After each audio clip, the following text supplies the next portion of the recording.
Meron akong pork dito sa ref, kaya naman nag-isip ako, ano kayang gagawin ko dito? Ito na nga, hiniwa ko na nga ng maninipis. Tapos sinamahan ko na din itong liempo, na pinahiwa ko na into strips dun sa grocery. Pagkatapos, tinimplahan ko lang ng asin at paminta. Kung meron kayong mga paborito nyong herbs and spices, pwedeng yung timplahan niya. Ginadgaran ko na rin ng mga 2 hanggang 3 butil ng bawang. Hinalo ko ng mabuti, tapos tinabi ko ng mga 20 minutes, hindi nyo lang nakita syempre. Pagkatapos, naglagay ako nitong konting calamansi soda flavor.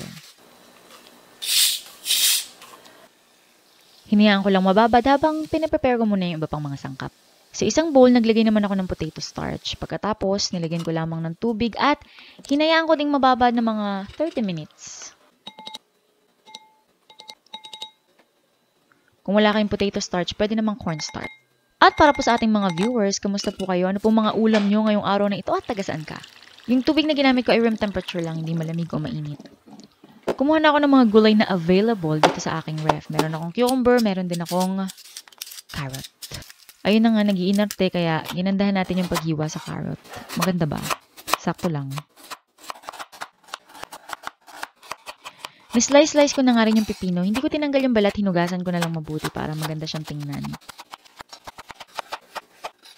Pagkatapos, naghiwa ako ng mga 2 piraso ng sibuyas. Isa lang kung nagtitipid kasi ang mahal ng sibuyas ngayon. Makalipas sa mga 30 minutes to 1 hour, kinuha ko na yung baboy sa ref.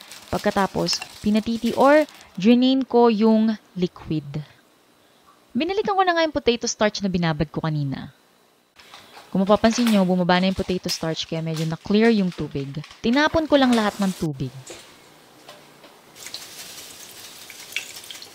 Tapos pinindot-pindot ko muna yung potato starch. Wala lang, trip ko lang.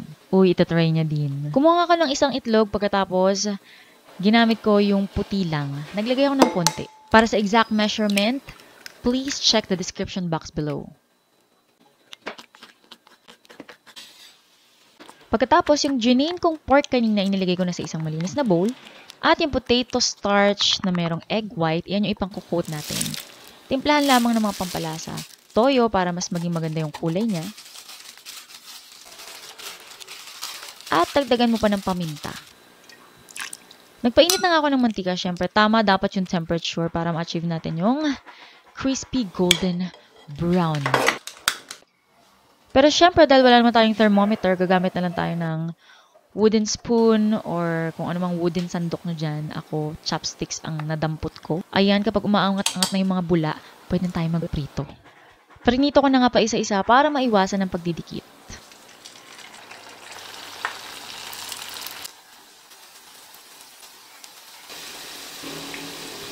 Pero dahil di nila maiwasan ang kanilang closeness, yon PDA sila. Kaya naman hindi nila maiwas-iwasan ang pagdidikit.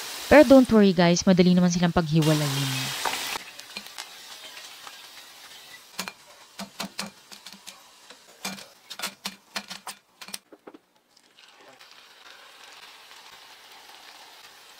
Siyempre, prinito ko munang lahat tapos nirest ko ng bahagya.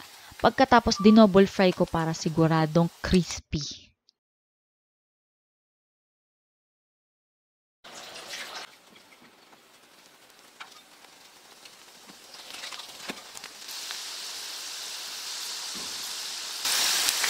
Gumamit din ako ng kitchen towel or tissue para ma-absorb yung excess oil. Ayan, diba? Napaka-crispy. Ito na nga gagawa na tayo ng napakasarap na sauce. Gamit yung aking induction cooker na maraming nagtatanong saan ko daw nabilutin. Pinost ko po yan sa aking Facebook page or sa aking community dyan sa YouTube. Naglagay lamang ako ng konting mantika tapos ginisa ko na yung carrot. Tapos, sinulog ko na din yung sibuyas. Yung cucumber, mamaya na yun. Dahil mabilis naman siyang maluto.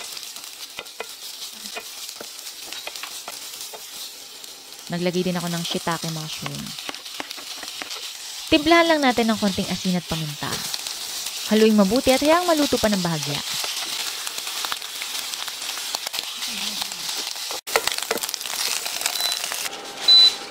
Sinetasag ko lang yung mga gulay. Pagkatapos, naglagay ako ng hot water. Naglagay din ako ng soy sauce. Yung mga toyo natin dyan, gamitin natin yan. Pagkatapos, meron ako ditong isang maliit na lata ng pineapple slice. Gagamitin natin yung syrup niyan. Siyempre, pati yung laman, pero mamaya. And then, brown sugar na sakto lang sa inyong panlasa. Madami yung tubig ko dito guys, kaya sakto lang yung timpla niyan. Again, for the complete list of ingredients, ipinopost ko po yan sa description box below. Next, maglalagay ako ng suka. Kung wala kayo nitong brown rice vinegar na pipili sa mga grocery store, pwede naman yung suka na regular yung ginagamit. Ibinalik ko na nga yung mga gulay kanina para mas maluto pa. And then, para mas mag-thicken yung aking sauce, naglagay ako ng slurry. Yung ating slurry ay cornstarch na dinisolve sa water. 1:1. For example, 1 tablespoon ng cornstarch, i-dissolve nyo lang sa 1 tablespoon ng water. Kung gusto nyo mas malapot, pwede kayong magdagdag. And then, nung malapot-lapot na siya, iniligay ko na yung aking sliced cucumber at pineapple. Naglagay na nga rin ako nitong sesame oil. At mas maganda sana kung ang ginamit natin ay chicken broth or pork broth. Pero dahil wala ako noon, naglagay ako ng konting cubes. Tinikman ko lang at tinimplahan ng naayon sa aking panlasa. Pwede kayong maglagay ng fish sauce or ng asin pa or ng paminta. Naku guys, napakasarap nito. Tamang-tama, pwedeng-pwedeng panghanda. Ito na nga guys, excited na me.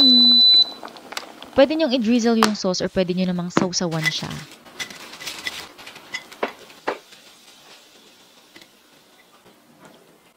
Ito na nga guys, ang ating sweet and sour pork or 탕수육. Pero syempre hindi authentic. So ito yung aking version. Isa siyang Korean Chinese meat dish with sweet and sour pork. Ayan, sa mga mahilig sa K-drama dyan. Kaya naman i-try nyo na guys and comment down below kung basta ang inyong experience dito sa ating 탕수육 inspired dish. At dahil dyan, ako nga palang inyong kusinerang inhinyera, Jane Cusin Silvestre. See you in my next vlog.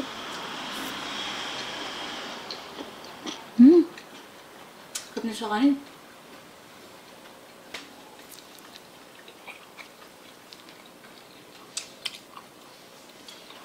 Up.